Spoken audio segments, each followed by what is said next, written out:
Fafa y 10. Buenas noches, gracias, muchísimas gracias por permitirnos llegar hasta ustedes. Gracias por el favor de su audiencia. Buenas noches, don Rafael Francisco Taveras Rosario. Bueno, Domingo, esta semana y este mes terminó Terminó, sí. y el discurso del presidente ha creado en cierta medida algunas interrogantes, porque están referidas para uno, ¿dónde están los fondos para ese plan monstruoso que él avisó? Y yo le quiero decir, Abinader no dijo nada nuevo. Todo lo que Abinader dijo está en el programa de gobierno con lo que él ganó las elecciones presentando sobre al país, y que particularmente yo estoy abogando porque se imprima para que la gente lo vea. Pero no hay ninguna de las propuestas que hizo Abinader fuera del conjunto de propuestas que están en ese programa que no se ha publicado. Desde luego, todo lo tratado, para mucha gente al verlo junto es una novedad. Y por eso yo insisto en que si el programa estuviese en conocimiento, la gente estuviese hoy confirmando la lealtad entre las propuestas que se hicieron y lo que se está ahora comprometiendo a hacer. Normalmente los partidos hacen propuestas para ganar la simpatía, pero esas propuestas no son compromisos para ejercer el poder. Abinader está obligado a guiarse por lo que dice su programa. Pero el mismo obstáculo del programa no estar público hace que la gente no entienda esto. Yo le digo, él no inventó nada. Su independencia del Ministerio Público, la reiteración de que él quiere una justicia que termine con la impunidad y con la corrupción como los escándalos mayores de la sociedad de hoy y tal vez los más viejos de los problemas, porque eso aparece desde la fundación de la República. Su propuesta a un tema tan serio como es la energía, que es de lo que ha creado algunas interrogantes, porque el PRM en la oposición, en el 19, escribió una carta a su presidente, Paliza, con 12 referencias por lo que no se justificaba apoyar aquel plan en el 19. Y junto a esas 12 críticas que hacía el PRM, habían dos adicionales, que eran 14. Pero en las discusiones del 14 al 19, casi en 5 años, se había logrado un consenso en 122 temas. 122 temas habían logrado consensuarse entre los sectores que discutían. Pero esos 14 que faltaban tenían tanta trascendencia que los sectores sociales se sintieron extraños a ellos. Y esos 14 casos pendientes son los que están contenidos en los 12 aspectos que rechazaba el PRM y que ahora Paliza y el presidente asumen que como eran ellos en la oposición, ahora en el gobierno tienen el compromiso de asumirlo y que por eso, a pesar de las divergencias, ellos podían firmar el acuerdo. Está en discusión la validez de ese acuerdo, pero creo que es el servicio de más trascendencia que es el de la energía eléctrica. El único tema de ese acuerdo que yo lo veo como eh, expresivo en términos de no representatividad es la inclusión del sector social. Creo que es de lo que está pendiente y tiene que reformar, pero eso está pendiente en las 12 cosas que estaban en la carta de Paliza. Entonces yo no veo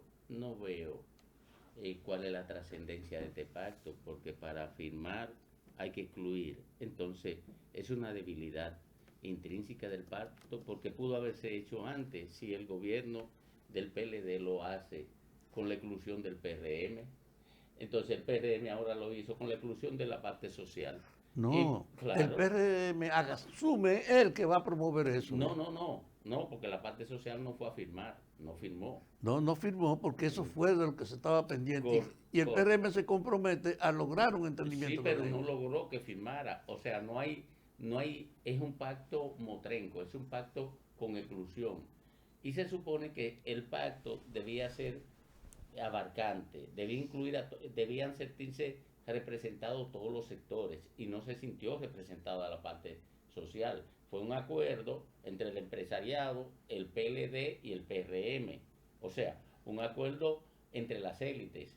Y cuando estos pactos se hacen entre las élites, los beneficiados son siempre las élites. Es que las élites son, en definitiva, las beneficiarias por un orden. El poder político aquí está al servicio del mercado. Sí, eso es verdad. Esa es la gran verdad. Entonces, yo creo que así cualquiera firma un pacto. No, pero yo insisto, Domingo. Excluyendo a los que constituyen la base más amplia de la sociedad, ¿verdad? Porque si usted me dice, bueno, ahí hay unas expresiones políticas, unas expresiones empresariales. Yo creo que en el fondo el pacto eléctrico no es más que la apertura para continuar entregándole propiedades del Estado al sector empresarial. No creo que eso es lo único que se garantiza ahí. Por eso los empresarios más gustosos a firmar, porque le van a entregar todo el patrimonio que queda en manos del Estado en el ámbito eléctrico. Y entonces, para mí, este pacto eléctrico no tiene ninguna trascendencia que no sea una declaración de intención que han hecho los políticos habitualmente, pero no la cumplen después. ¿Por qué? Porque se pliegan a los dictados del gran capital y se olvidan de la construcción de equidad. Mira, Fafa, lo que se va a hacer con ese pacto eléctrico es igual que lo que ocurrió con la capitalización de la empresa pública, con una diferencia, que aquí hay, si se quiere, unos atisbos de fortalecimiento de la regulación, porque le interesa al sector privado para ello tener armonía en el desarrollo de su actividad económica. Pero después ahí no hay nada que garantice. Por eso, ¿tú sabes cuál era lo primero que reclamaba el PRM? Auditoría Punta Catalina. Ellos lo van a hacer, pero es una declaración de intención. ¿Cuándo? Sin fecha. Me dicen, van a hacer la auditoría antes de abril, antes de mayo, antes de junio, antes de diciembre. No, eso no se dice. Y ese era uno de los pretextos fundamentales. Era una de las 14 razones, claro, por lo que no se había firmado el acuerdo. ¿Y tú sabes por qué no se va a hacer nada en Punta Y lo Catalina? grande que Paliza, a nombre del PRM, suscribió en ese tiempo el compromiso de que si eso no se comprometían a hacerlo, no había razón para firmarlo. ¿Tú sabes por qué hay consenso con eso? Porque ya hay impunidad para Punta Catalina. Ahí en ese pacto eléctrico se construyó la impunidad para Punta Catalina. La impunidad, o sea, todo ese discurso de denuncia de sobrevaluación se quedará en el zafacón del olvido, simple, porque ahora está blindado por ese acuerdo. Domingo, yo no quisiera que tú tuvieras razón, porque es que el gobierno ha reiterado, y lo dice el ministro de Minas y Energía en una carta que me entregó, donde estaban los 12 puntos, en la que el gobierno se compromete a eso que les rechazaron a ellos de esos 12 puntos, asumirlo ahora como un compromiso y no detener el pacto para discutirlo primero. Porque en el fondo el servicio eléctrico es el primer servicio del país.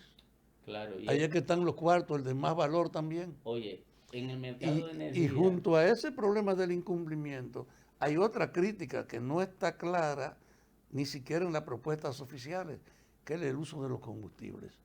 Hubo una crítica al uso de los combustibles minerales, en el sentido de que eso es un elemento contra el medio ambiente, que tanto el petróleo como el gas, el petróleo, el carbón y el gas, eran 3 elementos que tienen mucho que ver con la alteración del medio ambiente en sus resultados. Y que había que hacer un esfuerzo de reforzar la energía con la cuestión, con el viento, con el agua, con el sol, es decir, con las fuentes que no tenían ningún tipo de consecuencia frente a ellos.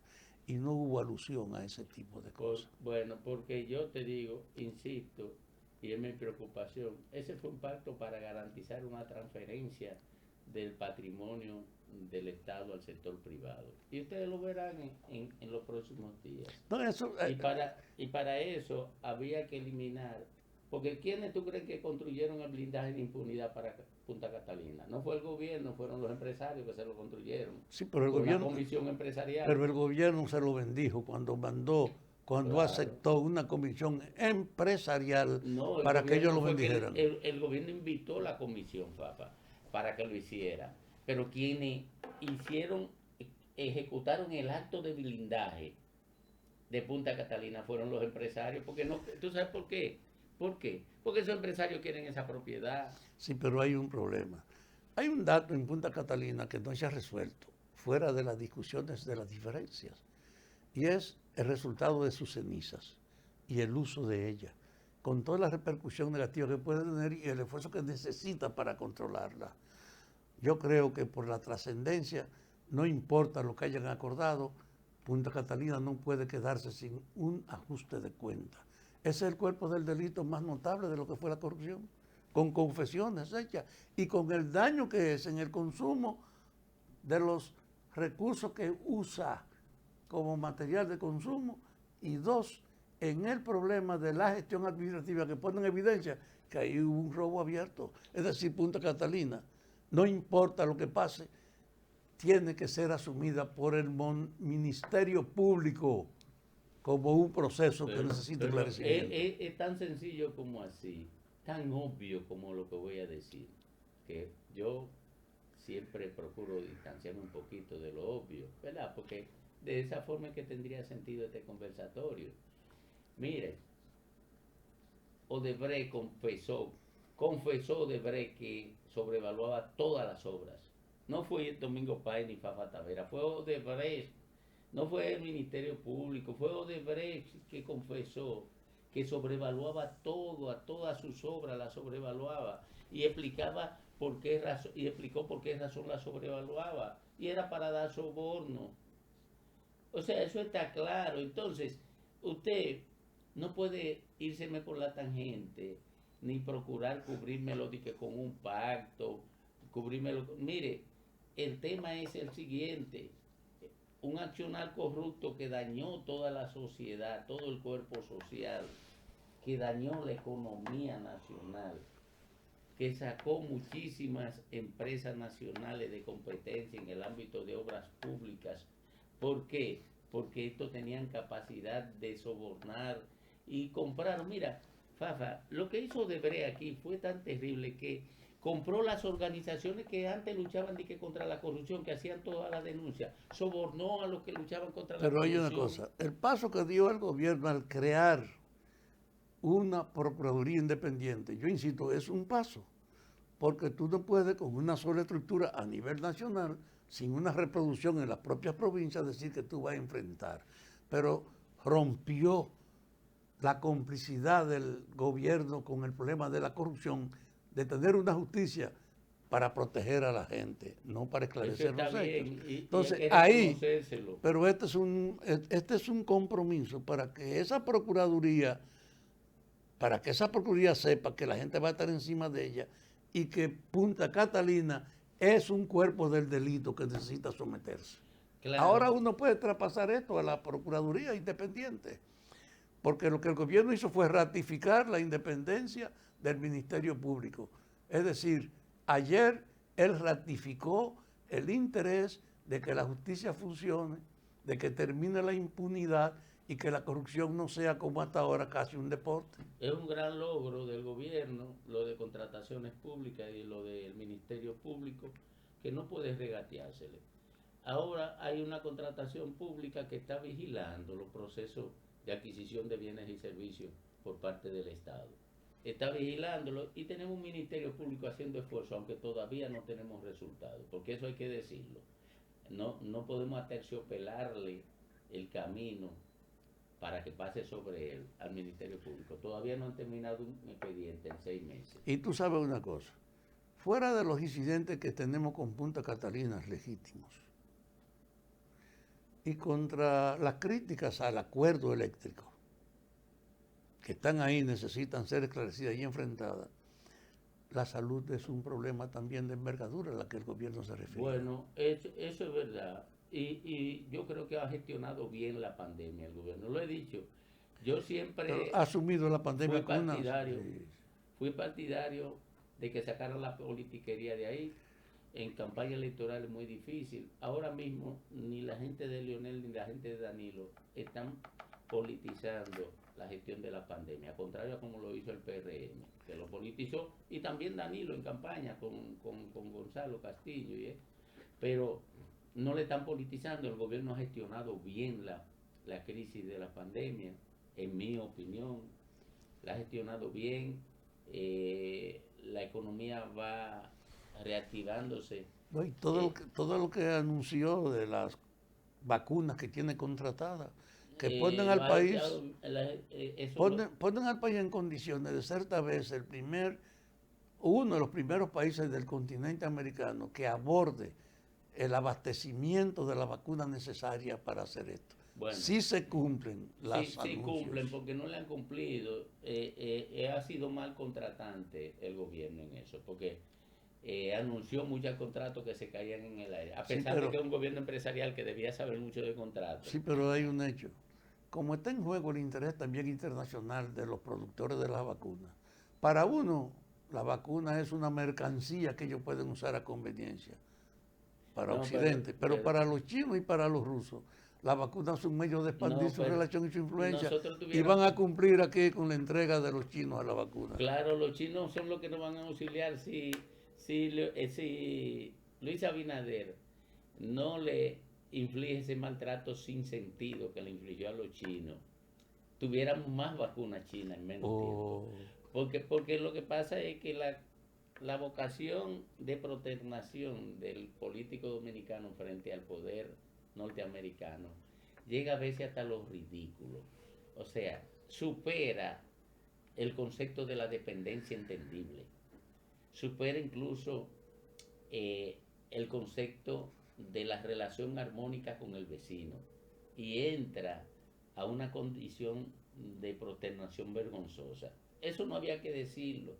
Incluso eso se hace a veces, y para no lastimar las relaciones diplomáticas, nunca se refieren los gobiernos a eso que están haciendo. Oye, Domingo, un aspecto importante y que le dedicó atención no fue el aspecto del estímulo a la producción, unificando todos los sectores que tienen que ver con la actividad agropecuaria, incrementando la intervención de todo el ministerio en facilitar el incremento de la producción, en recuperar hasta el territorio dedicado al café que fue abandonado aquí por aquellas denuncias de un virus que había con el café, sí, y que ahora se va a cooperar. Y yo creo, vi también al ministro ayer en un caso de ir a despedir a un compañero muerto, a Gustavo Sánchez Díaz, vi al ministro y hablamos brevemente sobre el compromiso que tiene la agricultura de activar toda la producción agropecuaria del país, armonizando las diversas actividades del gobierno. Son anuncios que también tienen un sentido muy positivo. Bueno, mira, el gobierno puede exhibir pocos resultados, salvo lo de la gestión de la pandemia, porque no tiene tiempo para presentar construcciones importantes y porque la propia situación de la pandemia impide una reactivación económica con un nivel de celeridad que se corresponda con las fuerzas productivas nacionales. Pero esta rendición de cuentas es una renovación, si se quiere, de oferta, una reconstrucción de la esperanza, y eso no es malo en una situación de desastre como la que Domingo, estamos. podemos irnos ahora mismo al tránsito, pero volveremos con las relaciones internacionales y lo que anunció de Haití. Lo de Haití. Y ¿dónde están los fondos para ese plan que el gobierno anuncia? Vamos a hablar de eso, sí, porque la oposición se ha ido por ese camino y yo creo entender por qué. Vamos a la pausa.